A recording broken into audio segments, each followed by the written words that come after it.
ನಮ್ಮ ಜಠರದಲ್ಲಿ powerful hydrochloric acid ಇರುತ್ತೆ. ಈ ಆಸಿಡ್ಗೆ ಎಷ್ಟು ಕೆಪಾಸಿಟಿ ಇರುತ್ತೆ ಅಂದರೆ ಒಂದು ಬ್ಲೇಡನ್ನು ಕರಗಿಸುವಷ್ಟು ಶಕ್ತಿ ಇರುತ್ತೆ. 4 ಸಾರಿ ತಿನ್ನಿ, ಇಲ್ಲದ್ರೆ 5 ಸಾರಿ ತಿನ್ನಿ, ಸ್ಟಮಕ್ನ ಎಂಟಿ ಬಿಡಬಾರ್ದು. ಅದರೊಳಗಾಗಿ ಹೆಣ್ಮಕ್ಳು, ಯಾಕಂದರೆ ಮಕ್ಕಳನ್ನ ರೆಡಿ ಮಾಡಬೇಕು, ಯಜಮಾನರು ರೆಡಿ ಮಾಡಬೇಕು, ಬೆಳಗ್ಗೆಯಿಂದ ಕೆಲಸ ಮಾಡ್ತಾನೆ ಇರ್ತೀರಿ, ನಿಮ್ಮಂಥವ್ರಿಗೆ ಗ್ಯಾಸ್ಟ್ರಿಕ್ ಜಾಸ್ತಿ ಆಗುತ್ತೆ. ನೀವು ಭಾಳ ಜನ ಹೆಣ್ಮಕ್ಳು ಒಂದು ಸಾರಿಡಾನ್ ಅಥವಾ ಆಕ್ಷನ್ 500 ಡಾರ್ಟ್ ಮಸಲ್ ತರಿಸ್ಕೋತೀರಿ, ಆಯಾ ಕೈಲಿ ಅದನ್ನು ನುಂಗ್ತೀರಿ.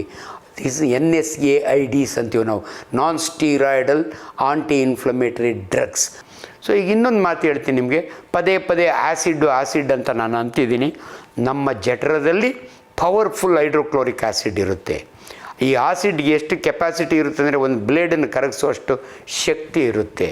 ಸೊ ಈ ಆ್ಯಸಿಡ್ ನಮ್ಮ ಸ್ಟಮಕ್ನಲ್ಲಿ ಇದ್ದಾಗೆ ಸುಡೋಕ್ಕೆ ಶುರು ಮಾಡುತ್ತೆ ನಮ್ಮ ಸ್ಟಮಕ್ನ. ಅದಕ್ಕೆ ನಾನು ಹೇಳಿದ್ದು ಸ್ಟಮಕ್ನ ಖಾಲಿ ಬಿಡಬಾರ್ದು. ನೋಡಿ, ಉಪವಾಸಗಳು ಮಾಡ್ತಾರಲ್ಲ, ನಾವು ಆ್ಯಸ್ ಎ ಸರ್ಜನ್ ಅಡ್ವೊಕೇಟ್ ಮಾಡಲ್ಲ.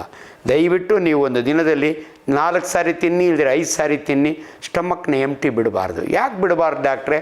ರಾತ್ರಿ ಉಂಡು ಮಲಗಿರ್ತೀರಲ್ಲ, ಬೆಳಗ್ಗೆ ಅಷ್ಟೊತ್ತಿಗೆ ನಿಮ್ಮ ಜಠರ ಖಾಲಿ ಆಗಿರುತ್ತೆ. ಅಂದರೆ ಅರ್ದು 15 ನಿಮಿಷಕ್ಕೆ 1 ಸ್ಪೂನ್ನಂಗೆ ಸಣ್ಣ ಕರಳಿಗೆ ಕಳಿಸಿರುತ್ತೆ ಅದು.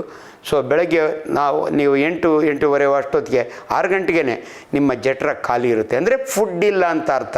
ಮತ್ತೇನಿರುತ್ತೆ ಡಾಕ್ಟ್ರೆ? ಅದರೊಳಗೆ ಆ್ಯಸಿಡ್ ಇರುತ್ತೆ. ಈ ಆ್ಯಸಿಡ್ಡು ನಿಮ್ಮ ಜಠರನ್ನು ಒಳಗಿನ ಲೇಯರು ನೋಡಿ, ನಿಮ್ಮ ಸ್ಟಮಕ್ಕನ್ನು ಥಿಕ್ನೆಸ್ ಇಷ್ಟಿರುತ್ತೆ. ಇದು ಹೊರಗಡೆದು, ಇದು ಮಧ್ಯ ಮಸಲ್ಸು, ಒಳಗಡೆ ಮ್ಯೂಕಸ್ ಮೆಂಬ್ರೇನ್ ಅಂತೀವಿ. ನಿಮ್ಮ ಬಾಯಿಯೊಳಗೆ ಮ್ಯೂಕಸ್ ಮೆಂಬ್ರೇನ್ ಮುಟ್ಕೊಂಡ್ರೆ ಎಷ್ಟು ಸಾಫ್ಟ್ ಇರುತ್ತಲ್ಲ, ಅಲ್ಲಿ ಅಷ್ಟೇ ಸಾಫ್ಟ್ ಇರುತ್ತೆ. ಸೊ ಇಲ್ಲಿ ಆ್ಯಸಿಡ್ ಇರುತ್ತೆ. ಈ ಆ್ಯಸಿಡ್ ಅದನ್ನು ಸುಡೋಕ್ಕೆ ಶುರು ಮಾಡುತ್ತೆ. ಆಗ god is A great scientist ಅಂತೀವಿ ನಾವು.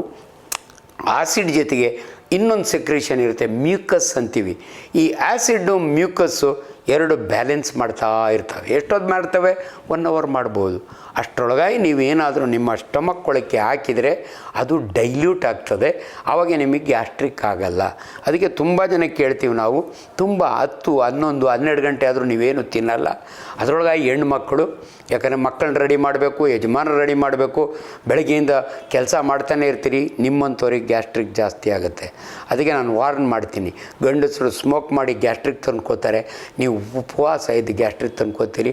ಅದಕ್ಕೆ ಸಾಲದು ಅಂತ ನಿಮ್ಗೆ ಅಷ್ಟು ಕೆಲಸ ಮಾಡೋವಾಗ ಟೆನ್ಷನ್ ಇರ್ತದೆ, ತಲೆನೋವು ಬರ್ತದೆ. ನೀವು ಭಾಳ ಜನ ಹೆಣ್ಮಕ್ಳು ಒಂದು ಸಾರಿಡಾನ್ ಅಥವಾ ಆಕ್ಷನ್ 500 ಡಾರ್ಟ್ ಮಸಲ್ ತರಿಸ್ಕೋತೀರಿ, ಆಯಾ ಕೈಲಿ ಅದನ್ನು ನುಂಗ್ತೀರಿ. ದಿಸ್ NSAIDs ಅಂತೀವಿ ನಾವು, non steroidal anti inflammatory drugs ಅಂತ ಮಾತ್ರೆನ ನೀವು ಖಾಲಿ ಹೊಟ್ಟೆಯಲ್ಲಿ ನುಂಗಬಾರ್ದು.